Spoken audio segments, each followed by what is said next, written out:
Bonjour à tous et bienvenue sur Rêve. Pokémon Let's Go vient tout juste de sortir et déjà un choix cornélien s'impose à nous. Va-t-on partir à l'aventure avec la célèbre et sempiternelle souris électrique Pikachu ou avec Evoli, le Pokémon tout kawaii connu pour ses multiples évolutions? Dans cette vidéo, nous allons vous donner les raisons qui, selon nous, seraient déterminantes dans ce choix. Nous aborderons d'abord l'aspect stratégique pour les combats et ensuite nous parlerons de l'aspect plus affectif, car nous pensons que ces deux éléments sont importants à prendre en compte. Restez jusqu'à la fin pour connaître notre verdict. La stratégie. Soyons factuels et essayons de déterminer qui de Pikachu ou Evoli est le plus intéressant d'un point de vue stratégique. Au niveau de ses stats de base, c'est une victoire pour Evoli qui cumule 325 contre 320 pour Pikachu. Pour ce qui est de la palette d'attaque, Evoli est à la traîne avec un moveset versatile mais peu efficace, là où Pikachu peut devenir le pire cauchemar de votre adversaire en combinant reflet et cage éclair. Pour rappel, cage éclair permet de paralyser un adversaire et reflet augmente l'esquive. De quoi rendre dépressif l'adversaire qui ne pourra quasiment rien faire à part subir vos offensives. Notons qu'Evoli se défend tout de même bien grâce à son talent adaptabilité qui lui confère un stab de 100% au lieu de 50% habituel. Petite explication pour les petits nouveaux, stab signifie same typique attaque bonus. C'est le bonus au dégâts lorsque votre Pokémon lance une attaque de son type. Genre Pikachu qui lancerait une attaque électrique comme éclair. Bon, à côté,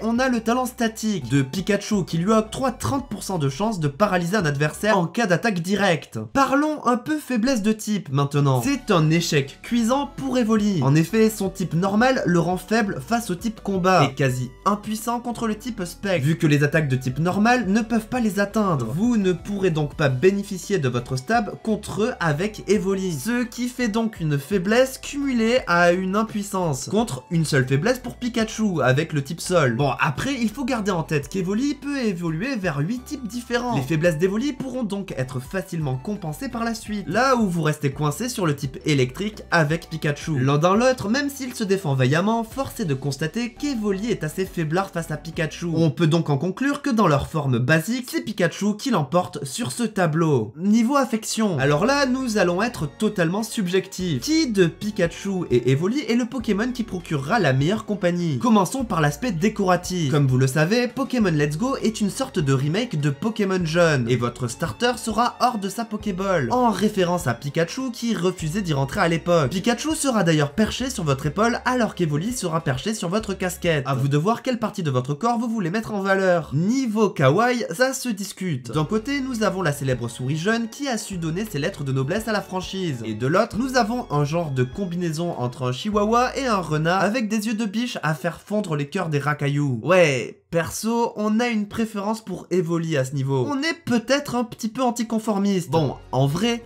le fait qu'Evoli soit un Pokémon hyper rare comparé à Pikachu le rend de facto bien plus précieux. Le fait que Pikachu était une sale race qui passait son temps à nous faire la gueule dans Pokémon Jaune joue peut-être aussi dans notre préférence, tout comme son overhype. Non mais sérieusement, à force de le voir partout, Pikachu est devenu banal au point d'en être transparent. Ce qui fait aussi qu'Evoli caracole en tête au niveau de l'affect, c'est le concept même de Pokémon. Contrairement aux autres qui se définissent par leur caractère design, leur attaque ou leur type, Evoli se définit par son aspect évolutif. Et s'il y a bien une chose qu'on aime dans les jeux Pokémon, ce sont les évolutions. Voir sa bébête grandir et se transformer. Evoli peut facilement s'adapter à vos goûts. Comme nous l'avons déjà dit, il a 8 évolutions différentes. Evoli ne représente pas que la versatilité. Ce qu'il offre est bien plus important et cristallise l'idée même derrière ce jeu où on emprisonne d'innocentes créatures pour le reste de leur vie. La liberté. Et rien que pour ça, Evoli aura une place de choix dans nos cœurs de rêveurs. Pour conclure, en soi, les versions Pikachu et Evoli se valent. Tout dépend de comment vous voulez jouer et de ce qui vous importe le plus. Si vous cherchez une efficacité quasi immédiate avec la mascotte qui a accompagné votre enfance, Pikachu sera sûrement la version vers laquelle vous tournez. Mais si vous cherchez une expérience différente en compagnie d'un Pokémon qui saura vous offrir un vaste champ de possibles, Evoli est sans doute fait pour vous. En ce qui nous concerne, qu'importe les faiblesses d'Evoli en stratégie, l'expérience qu'il peut nous offrir est bien plus précieuse à nos yeux que la facilité en combat. Et au pire, il sera toujours possible de compenser ses lacunes avec un bon team building.